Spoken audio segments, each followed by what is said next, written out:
Sveiki, ponios ir ponai. Lietinga diena šiandien. Lietingas rytas, 9:30 ryto. Na ir aš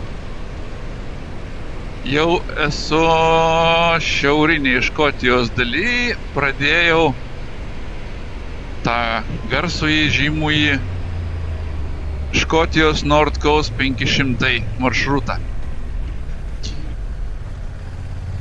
Nakvojau tokiam miestelėje kokį 40 km nuo Inverneso į šiaurę, lauke 15 laipsnių ir toks lietus birzgla tokia. Ne tai, kad piltų, bet tokiais vat kapsi. Pirma stotelė šiandien bus dar viena pilis. Durmidoras, kaip jinai čia vadinasi. Tad keisti tie pavadinimai. Pirma stotelė, žodžiu, bus ta pilis. Dunrobin Castle vadinasi. Berazumės, blėt. Atsiprašau. Šiandien planas yra pasiekti šiauriausią Britanijos tašką. Apsirengiau šiltai. Jeigu ką, dar turiu vieną sluoksnį ekstra. Nuo lietaus užsidėsiu, jeigu jau matysiu, kad šlampu. Bet šiaip pakankamai gerai pasiruošiau, tai viskas fain.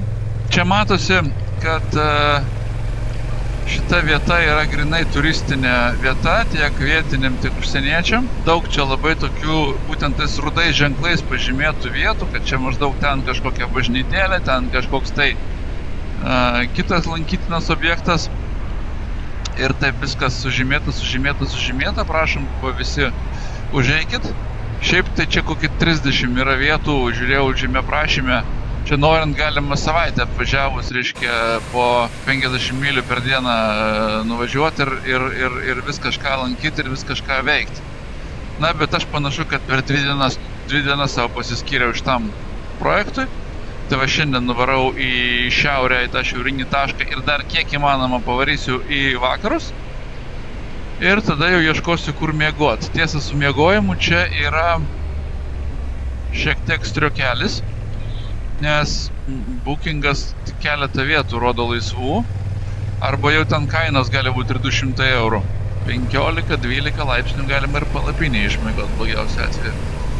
Ir aš tam esu visiškai pasiruošęs. 3 savaitė prasideda, jau 2 savaitės pilnas, kaip aš keliauju. Lygiai prieš jau 3 savaitę šiandien prasidėtų, kaip išvažiavau iš Vilniaus. 3800 nuo namų. Tai manašu, kad šiandien bus 4000 ir daugiau. Aš čia turiu laiko pabūt pats su savim, pamedituot, pakontempliuot savo mintis, praeit savo kažkokias taip, pradirbt su savim pačiu visus savo makaronus galvoj. Ir tą sėkmingai darau, vieną po kito. Ir čia tokių atsivėrė man vakar, čia su mamos prisiminimai tokie. Iš principo vakar sėdėjau mamos, gedėjau valandą laiko ant ežero krantų sėdėdamas. Nu ir šiandien kažkaip visai kitaip, savijauta tokia naujoviška.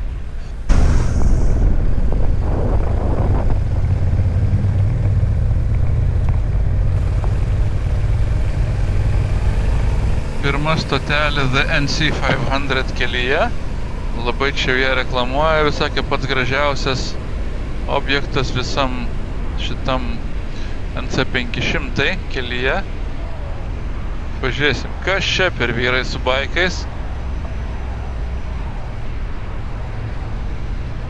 Kas per numeriai. Lenkai. Va.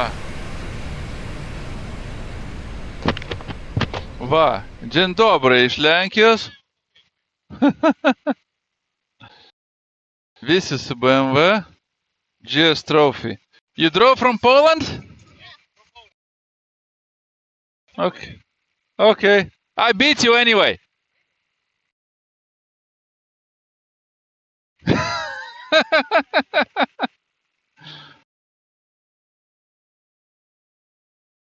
Two weeks already. Third week today. Started.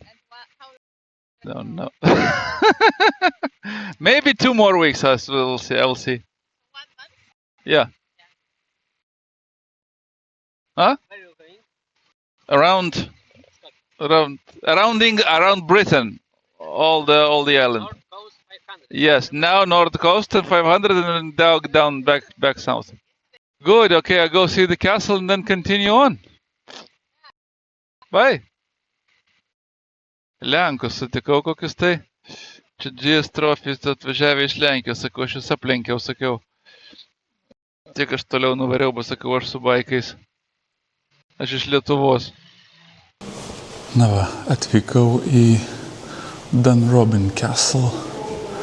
Tai yra labiausiai šiaurė nutolusi Britanijos pilis, šiaurės Škotijoje. Tokia akmeninė graži, iki šiol puikiai išlaikyta. Dabar čia muziejus, sodai. Tai mažai aš apie ją žinau kažko tai va tai paeksplorinsiu, pažiūrėsiu ir jums papasakosiu paskui. Viena iš nedaugelio pilių, kuriuose leidžia filmuoti viduj.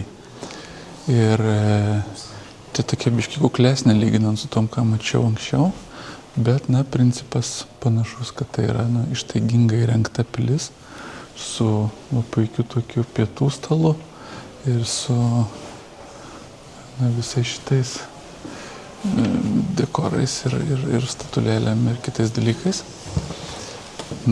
Ir tai taip pat yra privačiai valdoma šeimos nuosavybė. Bet kunigaikštis, kaip iš Earl vadinasi, škotiškas, čia negyvena, už tai čia galima filmuoti. Jisai sakė, gyvena pats nameliai už pusės mylios nuo čia. Sakė, ten jam pigiau, paprasčiau ir kukliau, negu išlaikyti šitą visą dvarą. O šitas dvaras yra jo šeimos trustas fondas yra įkurtas ir šitas fondas valdo šitą dvarą. Tai va, čia daug visokių šeimos relikvijų ir viso kito. Toksai matosi jau provinciškas dvaras, netoks ištaigingas kaip tos, kurios mačiau prieš tai, bet didybės ir prabangos čia tikrai netrūksta. Šiaip tai visa pilis tokia labai, kaip pasakyti, naminė tokia atrodo. Jauki labai, sakyčiau, tie kambariai visi tokie, atrodo kaip namuose.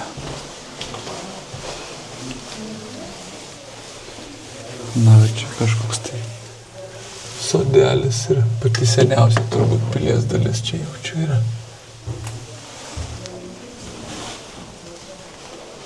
Ir visur pilna gėlių, knygų. Tikrai matosi, kad šeimininkai myli šitos namus. Šita pilis buvo arti bankroto kažkurio metu, bet praeito amžiaus pabaigoj grafienė paveldėjusi šią pilį po grafo mirties nusprendė ją atidaryti turistams ir sakė, šioje pilyje vien pernai apsilankė 185 000 žmonių. Ir dabar iš turistų šitą pilis išsilaiko, ją palaiko tvarkoj ir šitam visam stovi kokiam yra. Tokia labai, kaip minėjau, jau naminė. Ir visur pilna, visur šviežios gėlės. Tai sakė, sezono metu gėlės keičia 2 kart savaitėj. Sakė, antradieniais ir penktadieniais vis naujos gėlės. Dar čia galima į sodus nueit pasivaikščiot. Tie sodai visai tokie.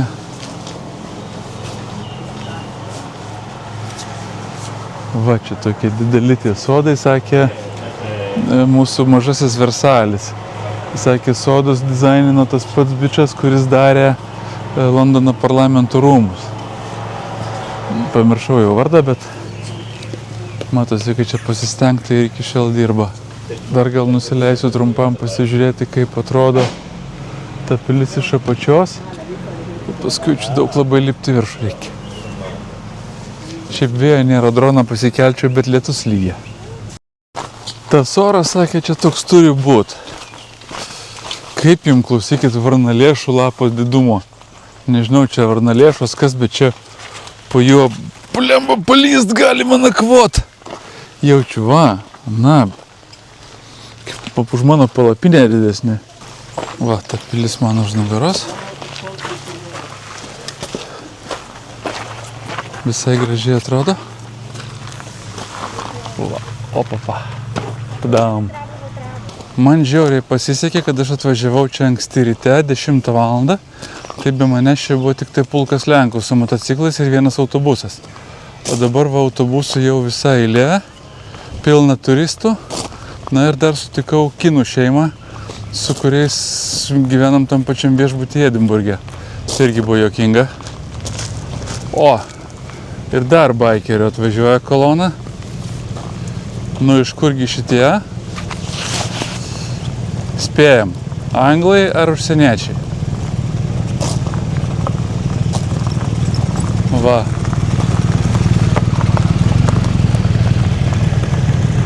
Belgai, ne? Šiti ramus kaip belgai.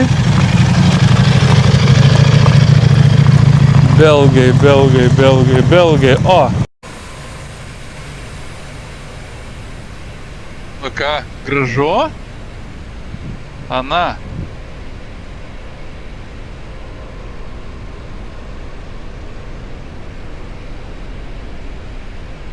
Skotlandas, ne?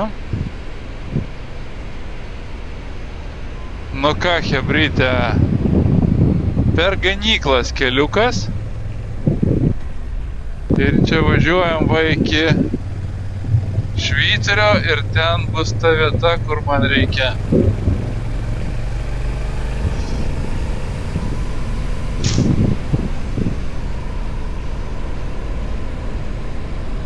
Tokie viršai visur griežtai no camping. Visur griežtai ne camping, nu mes čia ir ne campinsim. Bet jau jo. Va, durnelės. Alio, ką jūs? Me. Ane? Nepavilki savo šitų.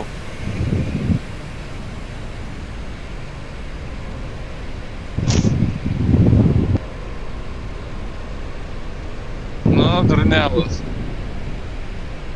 Tupiute, ne?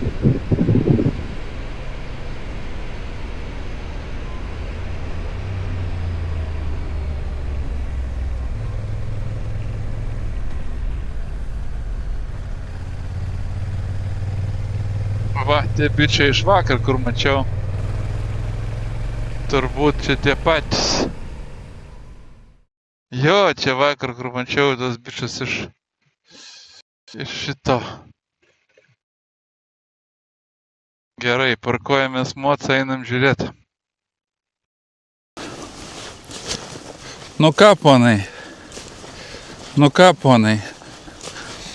3995 kilometrai. Be 5 kilometrų 4000 ir aš štai čia, pačiam šiauriausiam Britanijos salos taške. Vadinasi Johno Gross miestelis, kaimelis. Ir čia va prisiparkavau motociklą. Ir čia yra tokia regykla. Einu dabar pasižiūrėti, ten yra tokie dar du akmenai iš va, už manęs. Tie du už manęs akmenai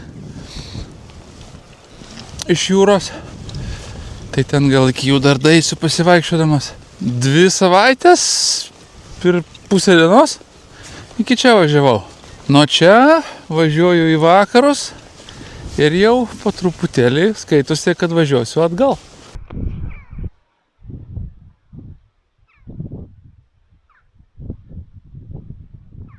Čia tokia ramybė. Avis ganosi savo ramiai. Tada paukščiai peri čia ant tų uolų skraido, medžioja, maistą ieško vaikam turbūt. Nu ir vienas kitas turistas vaikšto. Tai vat ir aš dar pasivaikštau. Nu ir ką, viskas. Techniškai aš jau skaitosi, suksiu namo. Beveik 4000 čia. Dar truputėlį pavažiuosiu į vakarus.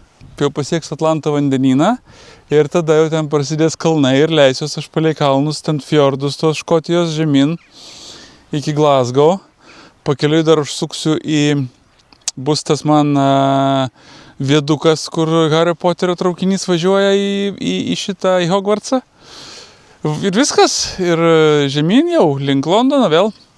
Ką dar pasakysiu, keliaujant motociklu nėra geros aprangos. Yra tik arba per šalta, arba per karšta. Jeigu važiuoji, kaip šiandien apsirengiau šiltai, nes rytą rodė 12-13 laipsnių, plus 15-16, viskas. Pasivaikščiau šitom kalvom, padusau ir dar suprakaitavau visas aš su merino vilnos sluoksniu papačia. Kaip tos avys čia dabar tubliausiu iš karščio. Aišku, sėsiu ant motociklo tuoj, nusirengsiu, stosiu rengtis, buvo šalta. Žodžiu, kaip ta avis. Čia įdomiai, tokį pirmą kartą matau, kadangi kelio vieną juostą tvarko, tai yra konvojus, automobilis konvojaus, kuris lydi automobilių visą koloną, į vieną pusę praveža, tada apsisuka ir grįžta į kitą pusę. Ir jis čia kursuoja, jaučiu visą dieną, pirmyn atgal.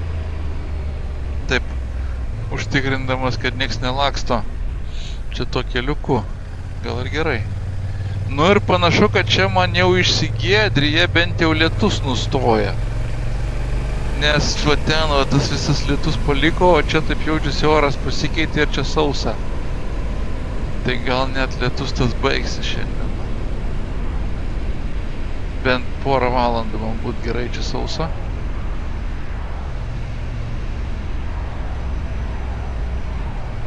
Čia buvo ženklas Caution Otters for 3/4 miles. Udrių kelias. Sako, dėmesio, udros gali būti ant kelio. Su udriukais. Būt gerai nepervažiuot, nesužeist nei vieno. Jeigu čia udrių kūdra. Štai kur udriai gyvena.